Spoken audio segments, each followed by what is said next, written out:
Hello, ladies and gentlemen. Welcome to the first day of notes for Unit 2B. We are starting with Lesson 2.2, Day 1, Scatterplots, Describing Relationships and Correlation. All right, so why do we study relationships between two variables? Well, we study relationships between two variables to make predictions and to explain phenomena. In Unit 2A, we focused on exploring one variable quantitative data. Now we're going to focus on relationships between two quantitative variables. All right, so what is the difference between an explanatory variable and a response variable? Let's discuss some of this vocabulary. All right, so the definition for a response variable is a response variable measures an outcome of a study. Now, an explanatory variable may help predict or explain changes in a response variable. You'll note that I already have the blanks filled in. That's to speed things up and also to make sure that you can actually read my handwriting.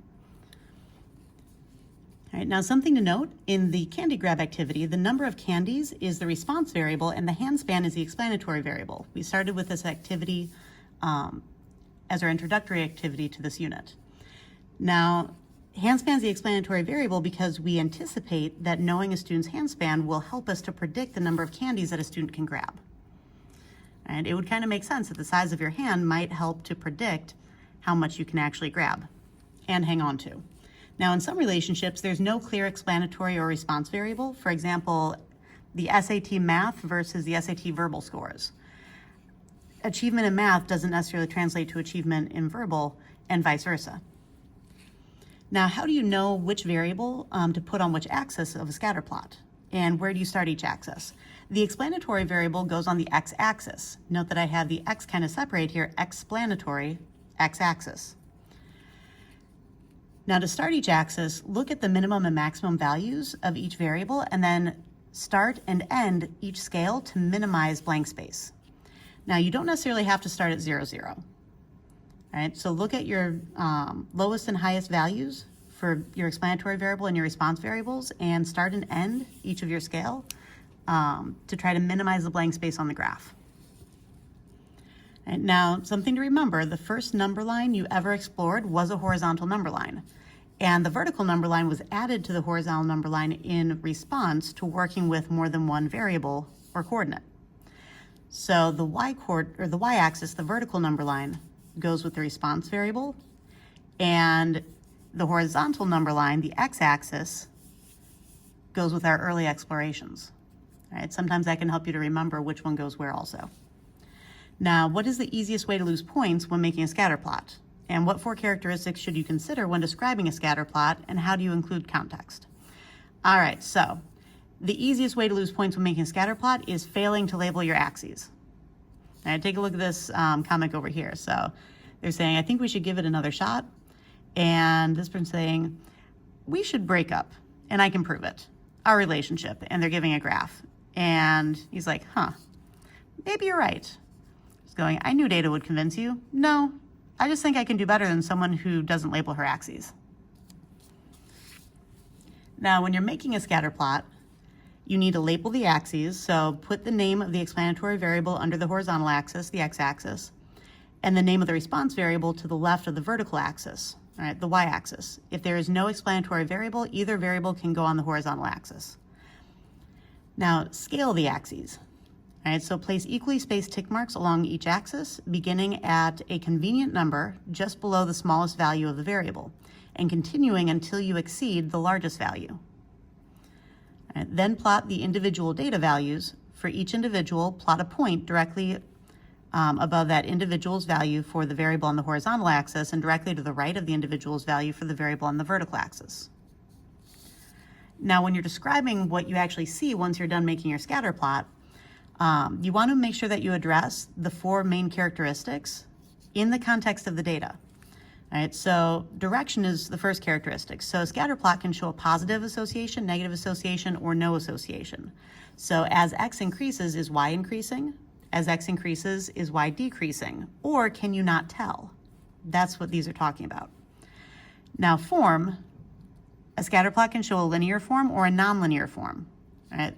The form is linear if the overall pattern shows a straight line. Now, there's going to be some scatter, but if you don't see any curve to the points, if it makes sense to draw a line through those points, then it's linear. Now, otherwise, the form is nonlinear, and we'll take a look at this here in a minute. Strength. A scatter plot can show a weak, moderate, or strong association. An association is strong if the points don't deviate much from the form identified. So if there isn't a whole lot of scatter, then you have a strong relationship. An association is weak if the points deviate a lot from the form identified, where you can barely tell it's that form. And then unusual features, right? Look for individual points that fall outside the overall pattern and distinct clusters of points, and talk about those. Okay, let's go to our next page. So let's dive deeper into this. So describing direction, positive, negative, or no association. All right, so two variables have a positive association when the values of one variable tend to increase as the values of the other variable increase. So if increases in one indicate increases in the other, then you have a positive relationship like this graph right over here. Now, this is showing a positive association between payroll and millions of dollars and the number of wins using the 30 Major League Baseball teams in 2016. Right? So as payroll was increasing, the number of wins was also increasing. Now, two variables have a negative association when the values of one variable tend to decrease as the values of the other variable increase. So over here, you have runs allowed increasing, but the number of wins are decreasing. All right, so this would be a negative relationship. As runs allowed increases, number of wins is going in the negative direction, all right, going downwards. Now, there's no association between two variables if knowing the value of one variable does not help us predict the value of the other variable. So I have an example of that over here. So this graph is talking about height in centimeters compared to the amount of sleep in hours. So knowing the height of a student doesn't help to predict how much he or she likes to sleep on a Saturday night. Right? Notice that you can't tell whether it's going up, down, sideways, it's just a blob. And now when you're describing form, make sure that you don't let 1 or 2 points sway you. All right, so the scatter plot on the left shows the relationship between the duration in minutes of an eruption and the interval of time until the next eruption in minutes of Old Faithful during a particular month.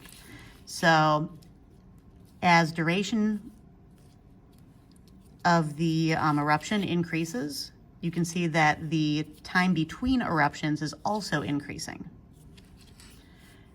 All right, now we also have, let's see.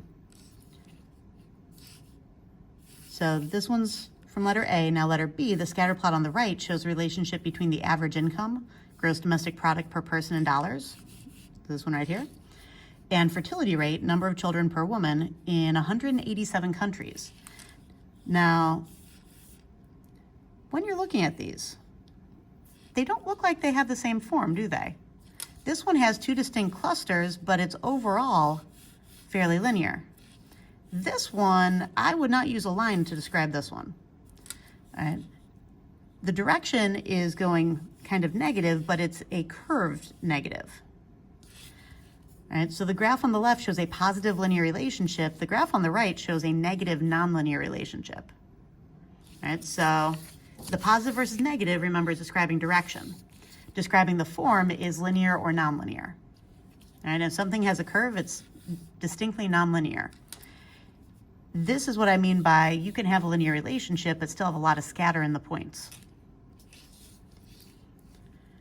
All right, now describing strength, how closely do the points follow the form? All right, so we're going to discuss this more in the next portion of our notes as well, but the graphs that we have over to the side here progress from no association to a very strong association. So the top line from left to right shows no, then weak, and then moderate associations. So we have really no association over here. It's just kind of a blob, sort of like this one was.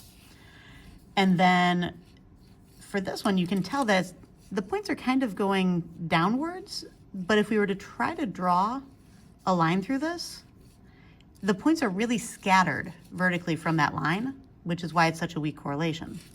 Now this one's a little bit more moderate. If we draw a line through this one, the vertical scatter of the points isn't quite as pronounced as this one is. The bottom line here from left to right shows moderately strong, strong, and very strong associations. So when you draw a line here, you have a lot less vertical scatter than you had with this one or even this one. And once you get to this one, the vertical scatter is nearly gone. Here, the points are almost on the line. Now notice that these are going in different directions, but the strength just purely relies on how much scatter there is vertically around whatever line you would draw through or whatever curve.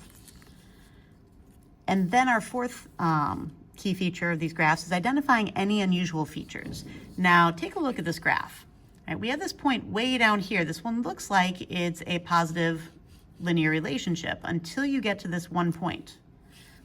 All right, so the point on the lower right corner falls outside of the pattern of the rest of the points. We would want to identify that that point is rather unusual in this graph.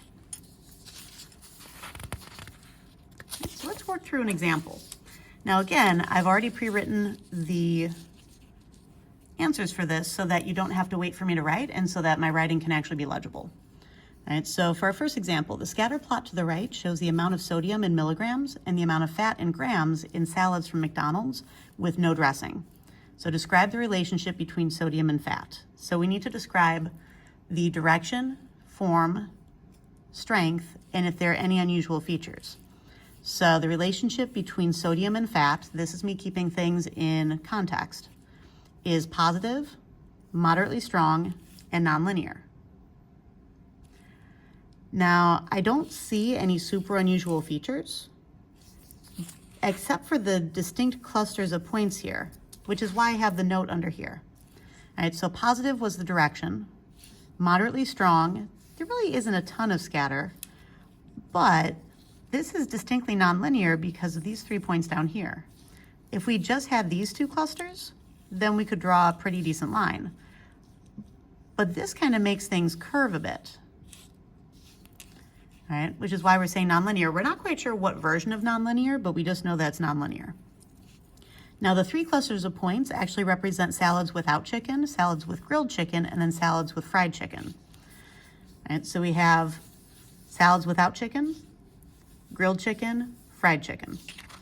And within each cluster, there's a strong positive linear association between sodium and fat. So if you were to take those groups of salads separately, instead of putting them all in the same graph, you would have 3 different strong positive linear relationships that you could use to try to predict the fat based on the amount of sodium. Right? That's how you go about describing a relationship. Now, let's talk about the second half of our notes, which is dealing with correlation. All right, so what is the correlation coefficient R? All right, so for definition, for a linear association between 2 quantitative variables, the correlation R measures the direction and strength of the association. Now, it's a supplemental calculation to help describe a scatter plot.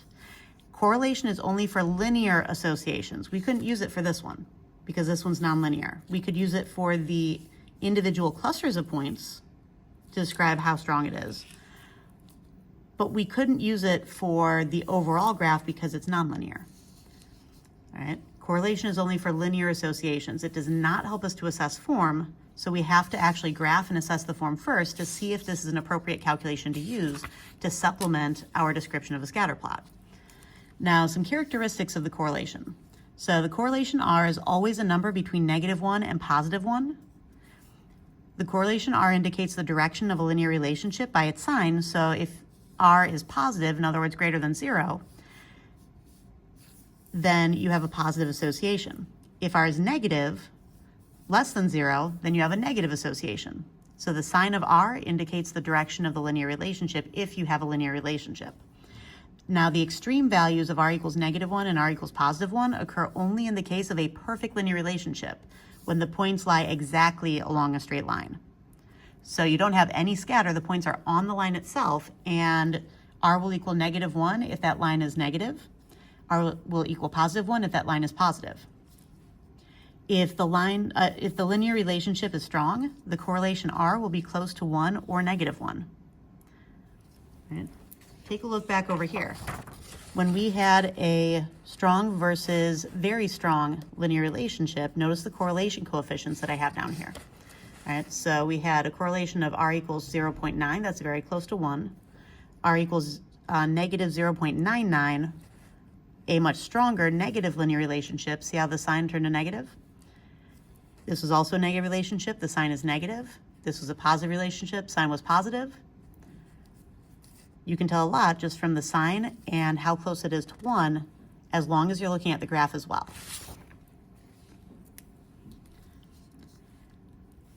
Right. Now, if the linear relationship is strong, as I said, it'll be close to 1 or -1. If the linear relationship is weak, the correlation R will be close to 0. Now, does correlation imply causation? So can you determine cause and effect just because two variables are correlated? Not necessarily. All right, so for example, consider that X equals the number of times you wash your car and Y equals the annual repair cost for a car has a negative association. All right, so these two variables have a negative association. So does washing your car cause fewer repairs? Probably not. This is probably due to the age of the car. It could also be due to how well you maintain your vehicle, how much care you give it. But the number of times you wash the car, as that increases the annual repair cost.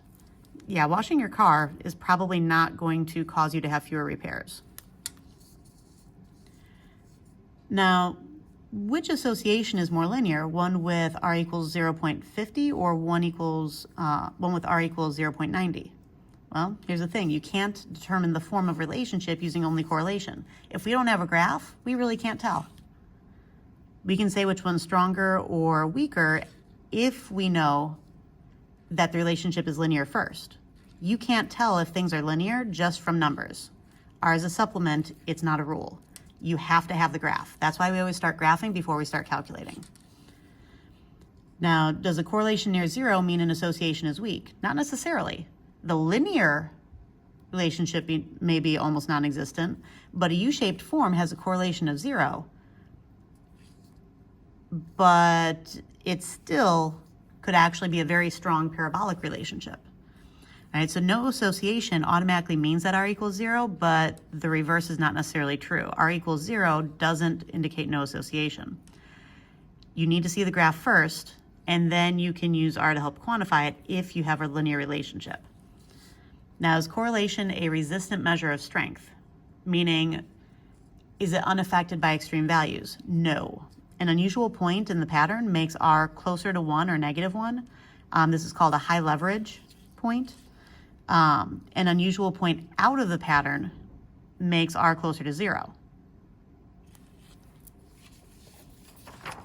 In fact, this point right here would actually flip this relationship from having a positive correlation to having a negative correlation, and would completely weaken the relationship.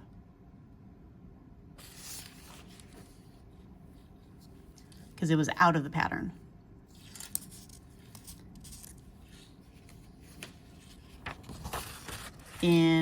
On this page, this point right here actually strengthens that negative linear relationship. If that point weren't there, the scatter in here might actually make this a little bit closer to this one. All right, let's go on to our last page. So how the heck do we calculate correlation? And will you need to be able to calculate R by hand? Heck no. This is the formula for correlation coefficient. And what I want you to notice is that you're basically taking the sum of the z-scores for your x values and then for your y values.